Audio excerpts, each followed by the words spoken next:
Hello student, आज के इस वीडियो में class 9th history chapter number 5 नाजीवाद और हिटलर के उत्कर्ष के लघुतरीय प्रश्नों का उत्तर करने वाले हैं। बाकी चैप्टर के लघुतरीय और अति लघुतरीय आपको इस वीडियो के डिस्क्रिप्शन में लिंक मिल जाएगा, जहां से जाकर के आप सभी क्वेश्चन आंसर जो चैप्टर है आपके उनका देख सकते हैं। तो चलिए फटाफट से हम लोग स्टार्ट करते हैं। आज के इस वीडियो में देखते हैं कि इसमें जो चैप्टर 5 में 1 से लेकर 10 तक क्वेश्चन दिए गए उनका आंसर क्या होगा, लिखना कैसे है ताकि आपका कोई नंबर ना कटे। तो चलिए फटाफट से वीडियो की तरफ बढ़ते हैं। वीडियो शुरू से लेकर अंत तक देखिएगा, तभी आपको पूरा का पूरा क्वेश्चन समझ में आएगा। लिखना कोई बड़ी बात नहीं है, वीडियो पॉज करके आप लिख भी सकते हैं।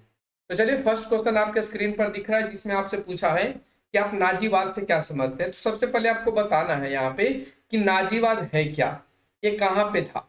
देखिए उत्तर में हमने लिखा है कि नाजीवाद जो था वो हिटलर के द्वारा जर्मनी में, आपसे पूछा भी जा सकता है कि नाजीवाद कहाँ पे इसकी स्थापना करी गई थी, तो आप बताएंगे जर्मनी में।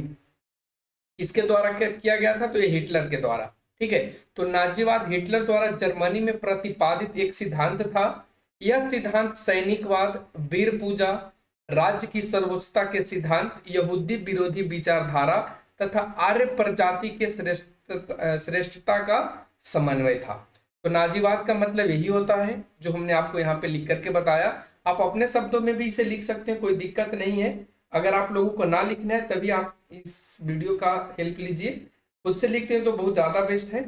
आपको क्वेश्चन नंबर 2 आता है। देखिए क्वेश्चन नंबर 2 में आपसे पूछा गया है कि हिटलर के उत्कर्ष में वर्साई की संधि का क्या महत्व था। तो आप लोगों ने पढ़ा था कि जो वर्साई की संधि हुई थी उसमें जर्मनी को बहुत ज्यादा अपमानजनक बातें सुनने को मिला था, और यह अपमानजनक संधि भी था। इसमें जर्मनी को आर्थिक स्थिति से और सैनिक स्थिति से सभी तरीके से जर्मनी को पंगु बना दिया गया था। तो देखिए आपके सामने क्वेश्चन का आंसर होगा इस तरीके से कि वर्साय के संधि ने जर्मनों और हिटलर को उद्वेलित कर दिया। जर्मनों मतलब जर्मन वासी के लेकर के बात किया है, और उद्वेलित का मतलब उनको अंदर से झकझोर करके रख दिया। ठीक है, क्योंकि इस संधि के माध्यम से जर्मनी का जो अंग भंग था उसको बहुत अंग भंग कर दिया गया। जो उसका अंग था, जो पार्ट था, उसको तोड़ दिया गया, उसके शासन व्यवस्था को हिला दिया गया, उसके आर्थिक स्थिति को बर्बाद कर दिया गया था। हिटलर जर्मनों की मनोदशा से वो पूरी तरीके से परिचित था। वह जानता था कि जर्मन वासी इस अपमानजनक संधि को भूल नहीं पा रहे हैं। अतः वह अपने भाषणों में संधि संधि का और संधि करने वालों को संधि का और संधि करने वालों को नवंबर क्रिमिनल्स, ध्यान रखेंगे, नवंबर क्रिमिनल्स के नाम से उन्हें पुकारता था। इस नाम से नवंबर क्रिमिनल्स के नाम से उसे पुकारता था। और वो पुकारने में कभी देरी नहीं करता था, वो भूलता नहीं था। वे हमेशा अपने भाषणों में बोलता था कि जो लोग संधि किए हैं और संधि करने वाले जो लोग थे वो नवंबर क्रिमिनल्स हैं जर्मनी के लिए। ठीक है, वह अपने भाषणों में वर्साई की संधि पत्र को फाड़ देने की भी बात करता था। इन्हीं सभी कारणों से हिटलर के जो जनता था या जर्मनी की जो जनता था वो हिटलर की ओर आकर्षित हो गया। जर्मन वासी हिटलर को अपना राष्ट्रीय अपमान का बदला लेने वाला समझकर इसका समर्थन किया, और इस प्रकार हिटलर के उत्कर्ष में वर्साई की संधि बहुत ज्यादा महत्वपूर्ण साबित हुआ। यानी यहाँ पे जनता को भ्रमित किया गया। जनता को अपने पक्ष में लाने के लिए हिटलर ने अनेक ऐसे शब्द बोले, अनेक ऐसे वर्ड बोले, जिससे जनता को ऐसा फील होने लगा, जनता को ऐसा महसूस होने लगा कि हिटलर ही वह व्यक्ति है जो हमारे अपमान की बदला ले सकता है। हमारे जो जितने भी अपमान हुए हैं, हमसे जितने भी राष्ट्र के जो पार्ट हैं, सैनिक हैं, या जो भी चीज है जिसे छीन लिया गया वो फिर से प्राप्त करवा सकता है। और इन्हीं सब वजहों से हिटलर के उत्कर्ष में जो ये लोग थे वो समर्थन दिए और अपने योगदान दिए, और इस प्रकार से हिटलर का उत्कर्ष पूर्ण हुआ। ठीक है, तो उम्मीद करते हैं आप समझ में आ गया होगा आपको, आप खुद से आंसर इसको लिख सकेंगे। अब आता है क्वेश्चन नंबर 3। इसमें आपसे पूछा गया है कि वेमर गणतंत्र ने हिटलर के उदय का मार्ग कैसे प्रशस्त किया। अब यहाँ पे देखिए, एक वेमर गणतंत्र की स्थापना करी गई थी, और इससे हिटलर को क्या दुख हुआ। मार्ग प्रशस्त का मतलब उसके जो जिस तरीके से वो आगे बढ़ रहा था उन्नति की ओर, तो उसमें वो बाधा कैसे बना, वेमर गणतंत्र। एक क्वेश्चन आपसे पूछा है। देखिए उत्तर में हमने लिखा है कि वेमर गणतंत्र के अनुसार जर्मनी में संघीय शासन व्यवस्था लागू की गई। तथा राष्ट्रपति को आपातकालीन शक्तियां दी गई। इस गणतंत्रात्मक सरकार के समर्थक मुख्यतः समाजवादी, कैथोलिक और डेमोक्रेटिक्स थे। डेमोक्रेटस का मतलब क्या होता है यहाँ पे, जो जनतंत्रवादी हैं या गणतंत्र के पक्षधर हैं। ठीक है। हिटलर गणतंत्र का विरोधी था और हिटलर नहीं चाहता था कि जर्मनी में क्या हो, गणतंत्र की स्थापना हो। वह कई बार गणतंत्रात्मक सरकार का तख्ता पलटने का प्रयास किया, लेकिन वो असफल होता रहा। इस प्रकार बेमर गणतंत्र ने हिटलर के उदय का मार्ग प्रशस्त किया।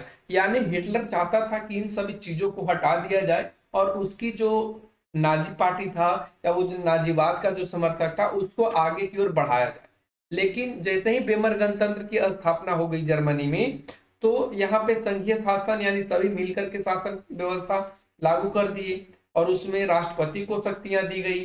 तो इन सभी वजहों से हिटलर का जो मार्ग था, हिटलर के जो उदय का मार्ग था, वो उसमें बाधा पड़ गया। ठीक है। तो उम्मीद करते हैं क्वेश्चन नंबर 3 भी आपको समझ में आ गया होगा। ठीक है। अब हम लोग बढ़ते हैं क्वेश्चन नंबर 4 की तरफ। देखिए क्वेश्चन नंबर 4 आपके स्क्रीन पर दिख रहा है।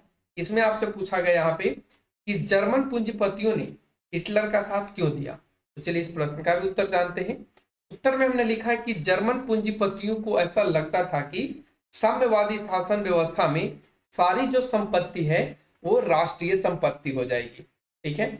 उत्पादन के साधनों पर निजी स्वामित्व समाप्त हो जाएगा और उत्पादन व्यवस्था में निजी मुनाफे की भावना को निकाल दिया जाएगा। उद्योगों पर मजदूरों का नियंत्रण होगा और इसी भय से भयभीत होकर जर्मन पूंजीपतियों ने हिटलर का साथ दिया। उन्हें इन सबों से बचा सकता है, ऐसा उनको मानना था, या जर्मन पूंजीपतियों को लगता था कि हिटलर ही एक ऐसा व्यक्ति है जो इन सारे चीजों से हम लोगों को बचा सकता है, सुरक्षा प्रदान कर सकता है। और इसी वजह से जर्मन पूंजीपति जो लोग थे वो हिटलर का साथ दिए। ठीक है। उम्मीद करते हैं क्वेश्चन नंबर 4 का आंसर भी आपको समझ में आ गया होगा। अब हम लोग आते हैं क्वेश्चन नंबर 5। इसमें कहता है कि हिटलर की यहूदियों की प्रति क्या नीति थी। तो आप जब इस चैप्टर को पढ़ेंगे तो यहाँ पे देखेंगे कि जो हिटलर था वह यहूदियों के विरोधी था। क्यों विरोधी था? क्योंकि वो मानता था कि ये जो यहूदी हैं वो शुद्धखोर हैं, ईसा मसीह के हत्यारे हैं। इन सब वजहों से उनको वह नीची निगाहों से देखता था। देखिए इसका उत्तर हमने लिखा है। हिटलर यहूदियों के प्रति असीम घृणा का भाव रखता था। असीम मतलब इतना ज्यादा कि कह नहीं सकते। यहूदियों को अवांछित और ईसा मसीह का हत्यारा और शुद्धखोर मानता था। यानी वह यहूदियों को सोचता था ये जो यहूदी लोग हैं वो अवांछित है, यानी बेकार के यहाँ पे रह रहे हैं, ये ईसा मसीह के हत्यारा भी हैं और शुद्धखोर भी हैं। यहूदियों पर अनेक तरह के पाबंदियां लगाई गई, उन्हें घोर यातनाएं एवं अपमान सहने पड़े और इस प्रकार हिटलर ने यहूदियों के प्रति यहूदी विरोधी नीति का प्रतिपादन किया था। तो उम्मीद करते हैं आपको क्वेश्चन नंबर 5 के आंसर भी समझ में आ गया होगा। अब हम लोग आते हैं क्वेश्चन नंबर 6 पे। इसमें कहता है कि हिटलर ने शिक्षा व्यवस्था में क्या परिवर्तन लाया। देखिए हिटलर जैसे ही शासन व्यवस्था में आता है तो वह शिक्षा व्यवस्था को भी उलट फिर कर देता है। और देखिए यहाँ पे उत्तर में हमने लिखा भी है कि हिटलर ने स्कूलों में दी जाने वाली शिक्षा को नाजी दर्शन के अनुकूल बनवाया। यानी जिस तरीके से वह चाहता था वह अपने अनुकूल बनवाया। पाठ्य पुस्तकों को फिर से लिखवाया। इसमें नाजीवाद की प्रशंसा कर इसे अपनाने को कहा गया। प्रजाति विज्ञान को पाठ्यक्रम में सम्मिलित किया गया। इतिहास के पुस्तकें नाजी दर्शन के अनुरूप लिखाई गई। खेल कूद पर विशेष ध्यान दिया गया। छात्रों को यहूदियों से घृणा करने, हिटलर के प्रति स्वामी भक्ति बने रहने एवं उसकी पूजा करने को कहा गया। तो इस तरीके से हिटलर ने शिक्षा व्यवस्था में परिवर्तन किया था। क्वेश्चन नंबर 7 आता है। क्वेश्चन नंबर 7 में कहता है कि हिटलर ने आर्थिक व्यवस्था में क्या सुधार किए। देखिए इसका भी उत्तर हमने यहाँ पे लिखा है।